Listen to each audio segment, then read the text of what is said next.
الجزء 18. العودة إلى المعسكر. المعتوه يسلم. سارة بورغانيز. مواجهة. استحمام في النهر. العربة احترقت. جيمس روبرت في المعسكر. تعميد آخر. القاضي والمعتوه.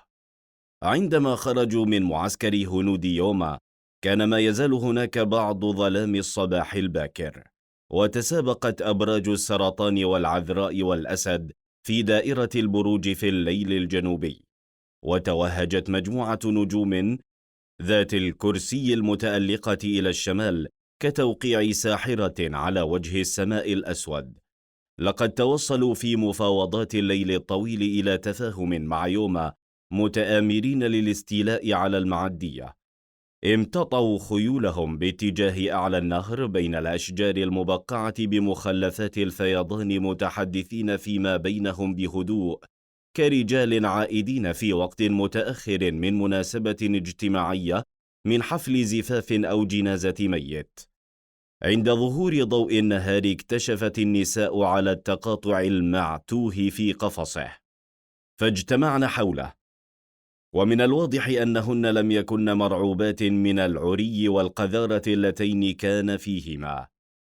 دندن له وتشاورن فيما بينهن، وهدتهن امرأة اسمها سارة بورغانيز للبحث عن أخيه.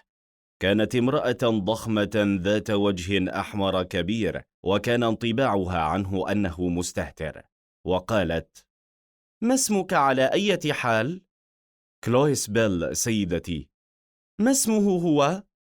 اسمه جيمس روبرت، ولكن لا أحد يناديه بهذا الاسم.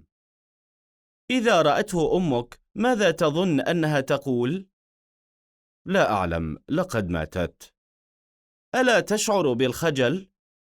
لا يا سيدتي. لا تخاطبني بوقاحة. لا أحاول أن أفعل ذلك. إذا كنت تريدينه فخذيه، سأعطيك إياه. لا أستطيع أن أفعل أكثر مما فعلت. اللعنة إذا لم تكن شخصا تافها. واستدارت إلى النساء الأخريات.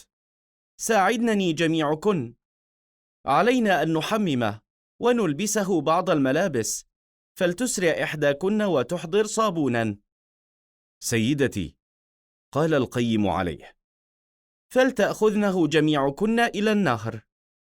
مر تودفين والصبي بهن وهن يقومن بجر العربة.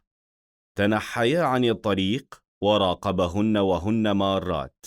كان المعتوه يتشبث بالقضبان ويصرخ بصوت أجش عند الماء، وبدأت بعض النسوة بإنشاد ترنيمة. إلى أين يأخذنا؟ قال تودفين. لم يكن الصبي يعرف. كن يسندن العربة على الرمال اللينة ويدفعنها نحو حافة النهر، ثم تركنها تسقط في النهر، وفتحن باب القفص، وقفزت المرأة بورغانيز أمام المعتوه. جيمس روبرت، اخرج من هناك. مدت نفسها نحوه وأخذته من يده.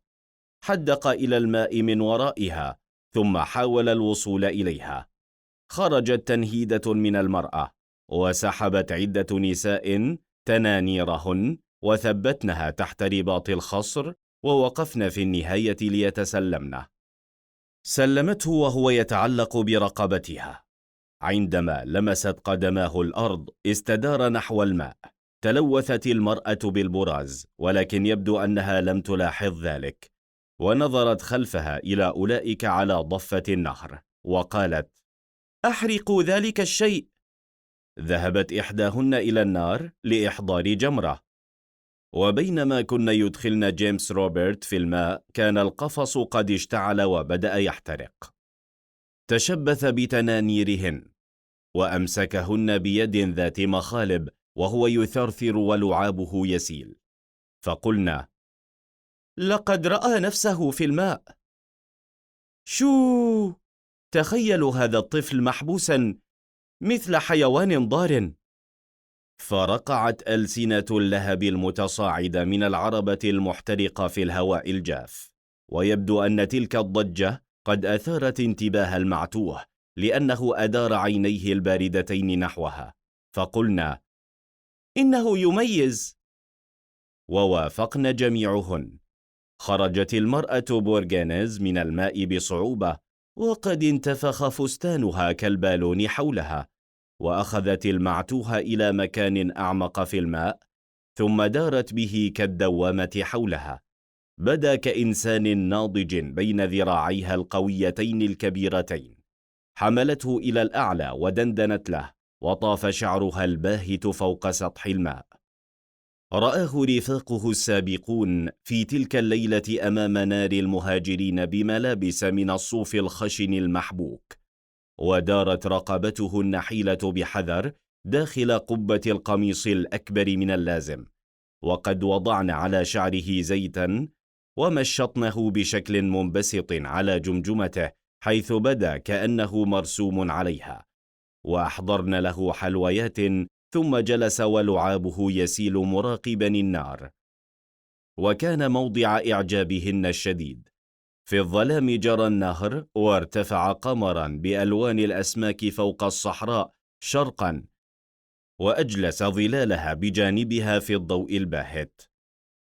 خبت النار، وتصاعد دخان رمادي وتجمع في الليل، وعوت حيوانات ابن آوى الصغيرة عبر النهر، وهاجت كلاب المعسكر وزمجرت. أخذت المرأة بورغانيز المعتوه إلى فراشه القشي تحت غطاء العربة، وخلعت عنه ملابسه ما عدا الملابس الداخلية الجديدة، وغطته ببطانيته، وقبلته قبلة ليلة سعيدة. وخيم الهدوء على المعسكر.